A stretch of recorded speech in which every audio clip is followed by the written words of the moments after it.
Assalamualaikum warahmatullahi wabarakatuh.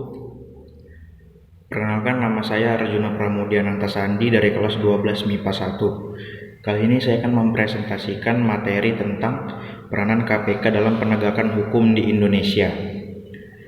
Komisi Pemberantasan Korupsi atau KPK Republik Indonesia adalah lembaga negara yang dibentuk dengan tujuan meningkatkan daya guna dan hasil guna terhadap upaya pemberantasan tindak pidana korupsi. KPK bersifat independen dan bebas dari pengaruh kekuasaan manapun dan melaksanakan tugas dan wewenangnya.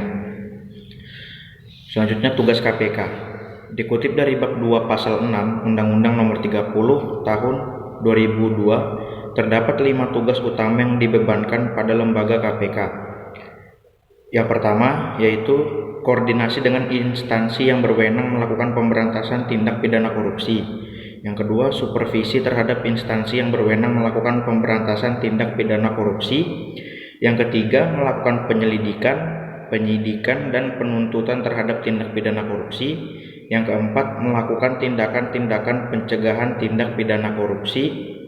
Dan yang terakhir, melakukan monitor terhadap penyelenggaraan pemerintahan negara. Selanjutnya kita masuk ke wewenang KPK. Masih mengutip dari bab yang sama, pada pasal 7 dijelaskan tentang wewenang yang bisa dilakukan oleh lembaga KPK diantaranya. Yang pertama, mengkoordinasikan penyelidikan, penyidikan, dan penuntutan tindak pidana korupsi. Yang kedua, menetapkan sistem pelaporan dalam kegiatan pemberantasan tindak pidana korupsi. Yang ketiga, meminta informasi tentang kegiatan pemberantasan tindak pidana korupsi kepada instansi yang terkait. Yang keempat, melaksanakan dengar pendapat atau pertemuan dengan instansi yang berwenang melakukan pemberantasan tindak pidana korupsi.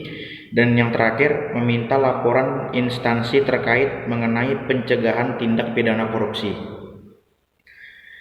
Peran KPK dalam mewujudkan Indonesia bebas korupsi. Area yang menjadi fokus KPK adalah korupsi terkait sumber daya alam, korupsi dalam bisnis, korupsi dalam politik, korupsi pada penegakan hukum, dan korupsi pada layanan publik. KPK membuat visi bersama masyarakat menurunkan tingkat korupsi untuk mewujudkan Indonesia maju. KPK menjalankan 4 misi dalam mewujudkan visi tersebut, yakni mencegah terjadinya korupsi dengan perbaikan sistem, mencegah terjadinya korupsi dengan cara pendidikan, melakukan pemberantasan korupsi dengan cara penindakan, serta menjaga akuntabilitas dan profesionalitas kelembagaan. Selanjutnya kita masuk 3 kasus korupsi terbesar di Indonesia dengan kerugian negara fantastis. Yang pertama ada Kota Waringin Timur. KPK resmi menetapkan Bupati Kota Waringin Timur, Supian Hadi, sebagai tersangka atas kasus korupsi penerbitan izin usaha pertambangan atau IUP di daerah itu. Dalam kasus ini, negara tercatat mengalami kerugian hingga 5,8 triliun dan 711.000 dolar. Supian yang juga kader PDIP ini diduga menguntungkan diri sendiri dan korporasi dalam pemberian IUP kepada 3 perusahaan yakni PT Fajar Mentaya Abadi, PT Billy Indonesia, dan PT Aries Iron Mining pada periode 2010-2015. Peneliti Indonesia Corruption Watch Emerson Yunto menyebut kasus korupsi Bupati Kota Waringin Timur menjadi salah satu kasus korupsi terbesar yang ditangani oleh KPK.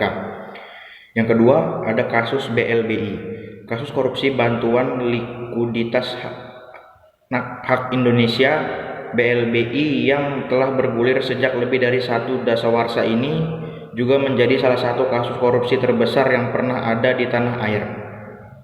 BLBI adalah program pinjaman dari Bank Indonesia kepada sejumlah bank yang mengalami masalah pembayaran kewajiban saat menghadapi krisis moneter 1998. Bank yang telah mengembalikan bantuan mendapatkan surat keterangan lunas atau SKL, namun belakangan diketahui SKL itu diberikan sebelum bank tertentu melunasi bantuan. Menurut keterangan KPK, kerugian akibat kasus mega korupsi ini mencapai 3,7 triliun. Yang ketiga atau yang terakhir adalah kasus IKTP. Kasus pengadaan IKTP menjadi salah satu kasus korupsi yang paling fenomenal. Kasus yang menyeret mantan Ketua Umum Partai Golkar Setia Novanto ini telah bergulir sejak 2011 dengan total kerugian negara mencapai 2,3 triliun. Setidaknya ada sekitar 280 saksi yang telah diperiksa KPK atas kasus ini dan kini ada 8 orang yang telah ditetapkan sebagai tersangka.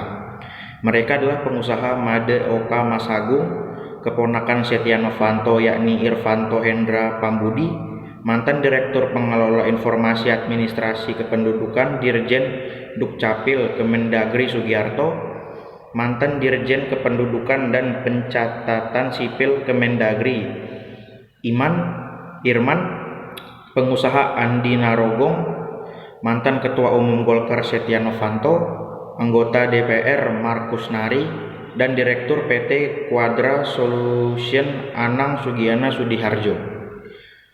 Demikianlah hasil presentasi saya. Apabila ada kekurangan dan kesalahan mohon dimaafkan. Wassalamualaikum warahmatullahi wabarakatuh.